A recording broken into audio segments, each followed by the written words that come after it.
we need to reevaluate who these fucking Juno judges are. If this fucking dunce wins an award for one of the most atrocious records of 2023.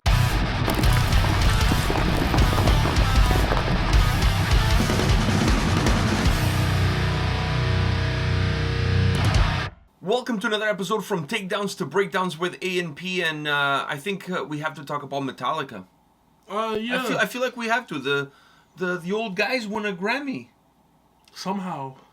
I mean, are you shocked? No, but I feel like these are more popularity contests than anything else. Not that I care about the Grammys, but it would have been nice to have seen a different band other than Metallica win. Deserve it, yeah. I mean, especially for 72 seasons. Come on. That was not a good album. It was not a good album. If you're gonna give them a Grammy for something else, like Lifetime Achievement, something. Like, give them a participation award. The fact that they put out a new album, not give them an award for that. I don't know who votes for these things. I really hope the people voting for metal performance or rock performance of the year, whatever they won, or album of the year, whatever.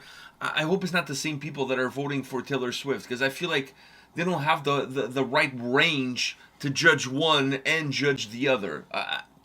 I just don't feel like they're in the same ballpark. You know what I mean? Dude, unless it's that guy that has that needle drop or whatever, Fantino guy. Oh, yeah. Because he judges everything. He judges everything, so maybe they have him. But no, they don't, because I don't think he liked it either. Oh, you didn't like the 70%? I don't know. I could be wrong. I'm yet to meet somebody who did. But anyways, but that guy, he reviews everything.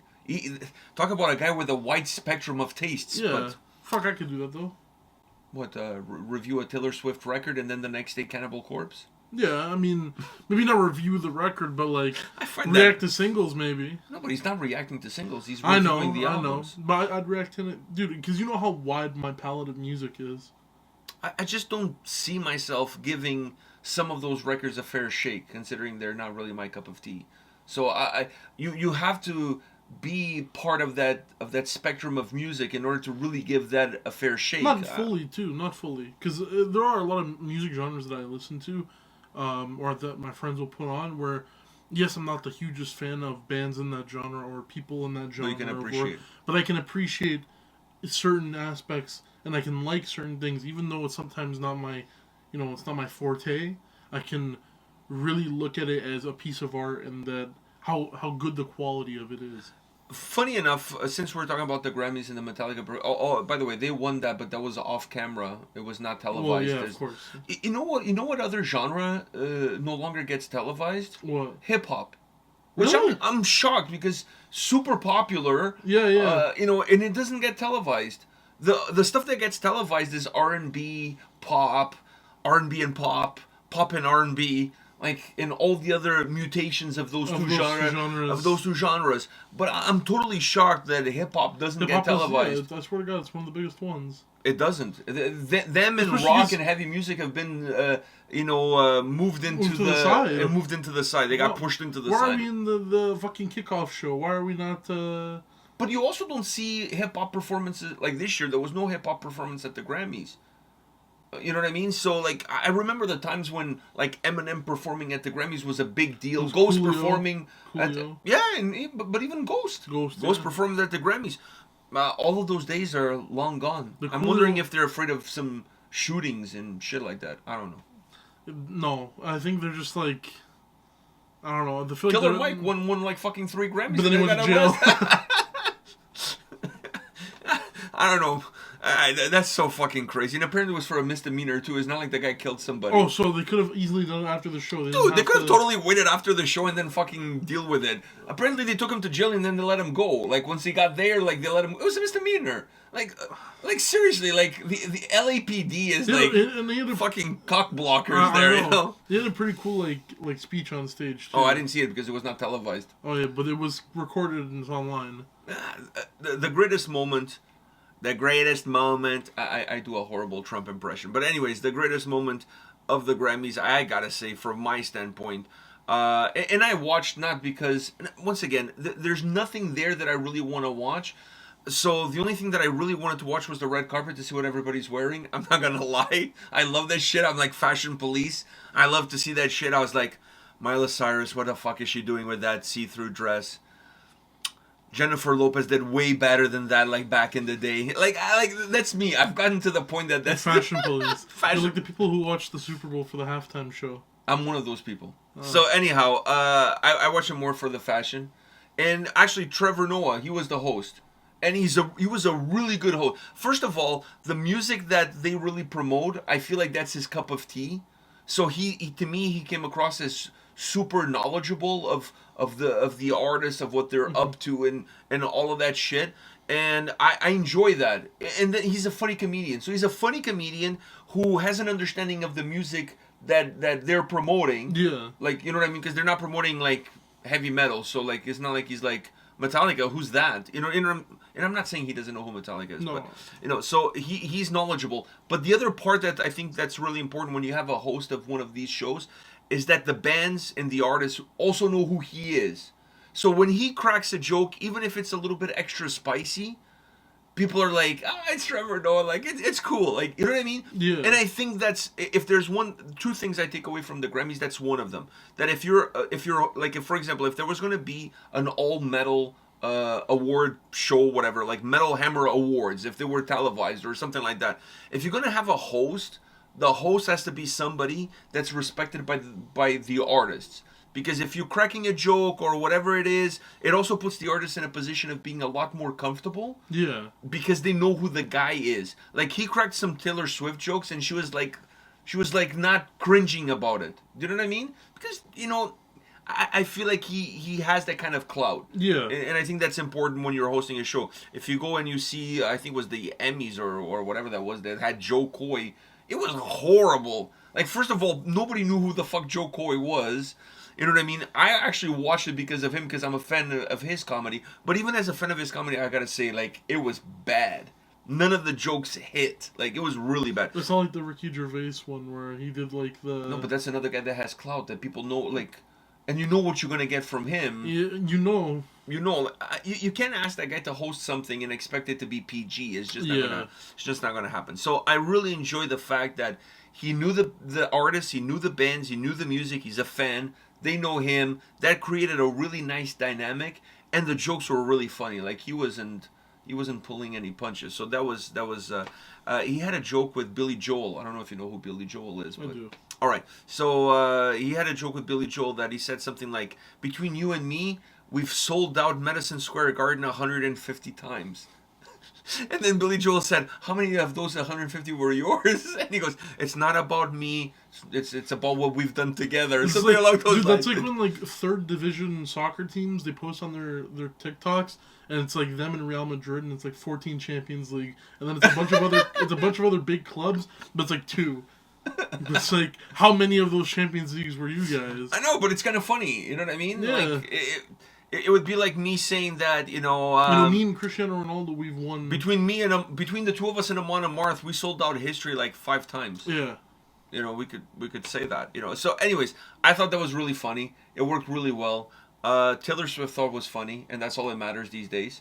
And Sure. and Metallica won, and the least known or the least. If Metallica was a superhero group like the Avengers, so who would Rob Trujillo be if they were like the Avengers? Who's like Ant-Man? No. Like the least popular of the Avengers? Hawkeye. Poor guy, he almost died in a fucking accident like last year. He almost got chewed up by a his own snowblower. His like, own snowblower. Yeah, I guess that's not very Avenger of him. Like, I guess Hawkeye. So I guess Hawkeye of the Metallicas went there and accepted the Why, no award. one else was there? Just him? It was just him. They just sent him. They just sent him. Even they didn't think they were going to win. No shit. Because if they thought they were going to win, I'm sure Lars wants some exposure. Actually, Lars comes across as a little bit of... I swear, don't they know that they won before they even go there? No, like, that would be cheating. You find out when you show up.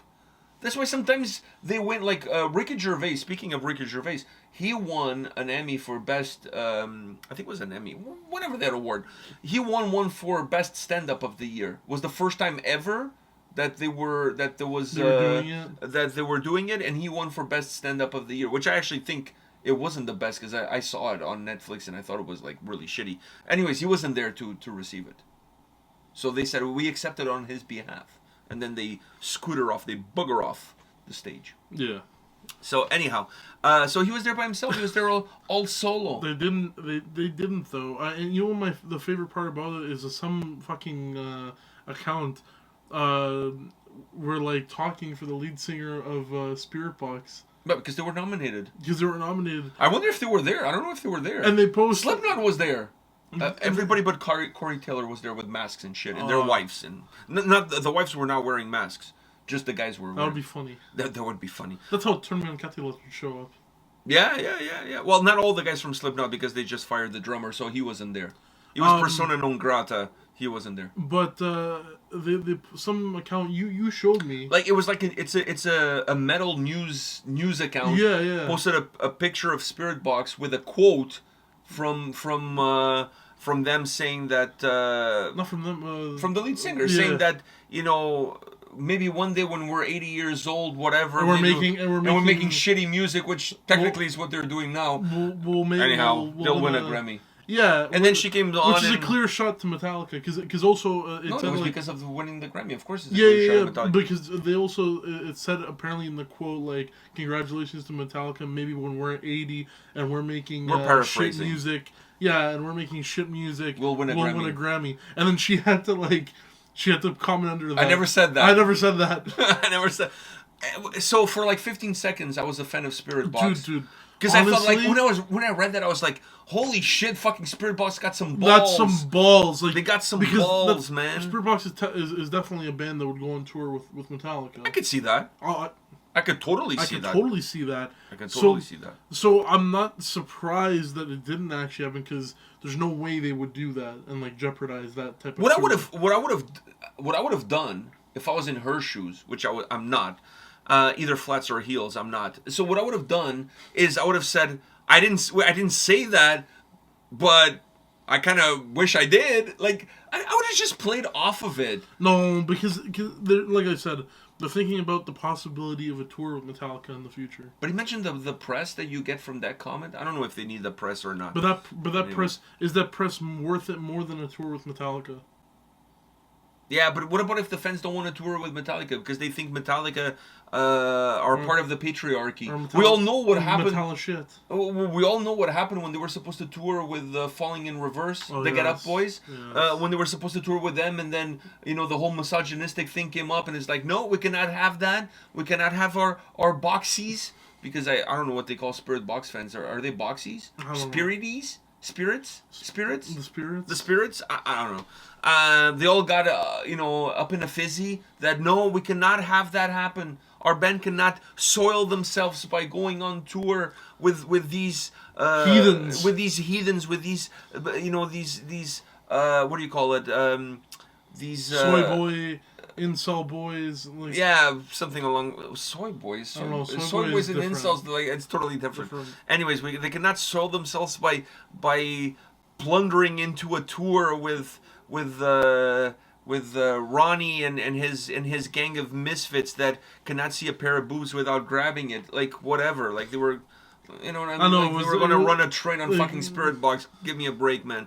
Seriously, fuck. Anyhow, that didn't happen. So they bounced out of that tour because of the pressure of the fans, which to me, that showed no balls whatsoever. Not even a big clit. You know, just like nothing. So I'm not surprised that they didn't have that come. For a minute, I believe, like for 15 seconds, not even a minute, for 15 seconds, I believe that. Dude, that would have been one of the greatest fucking... Dude, that would have been such a mic drop. Though, like that would have been such a fucking badass thing to say. It's so true. Yeah, it's badass true. Because it's true. It's badass because everyone's thinking it. No one can sit there and tell me with a straight that album face deserved that album deserved Grammy. a Grammy. That album, it didn't even deserve a Juno, let alone a Grammy.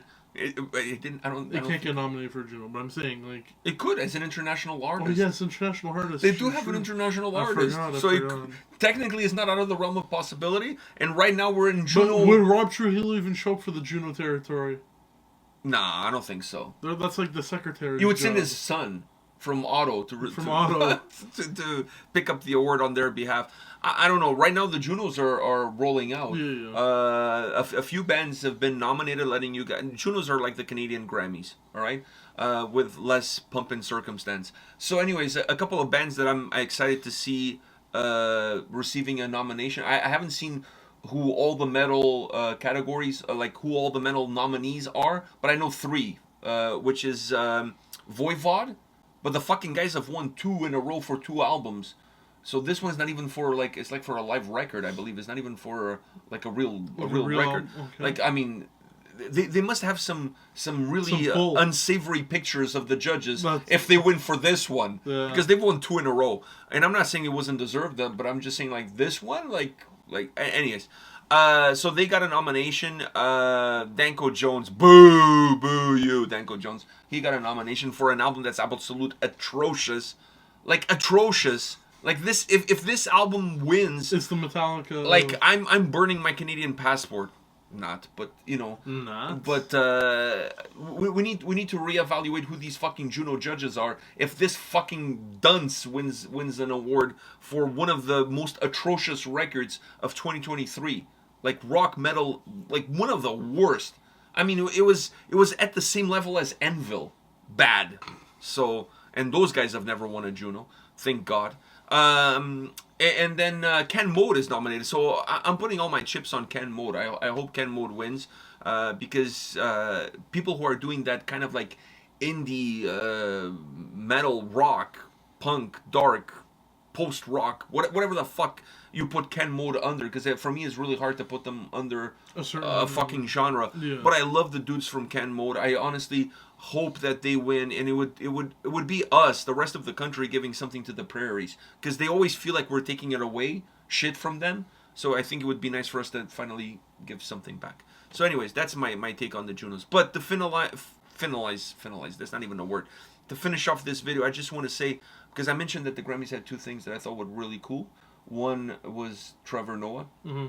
The other one was the performance of Tracy Chapman, Fast Car. She did it with that dude, that country music guy, not the one with the tattoos. Morgan Wallace. No, some other guy. I don't know his name. He's a chubby dude. Chubby dude. Yeah, I don't know. He did a cover. I Tim don't know. McGraw. No. I only know. Is Tim McGraw chubby?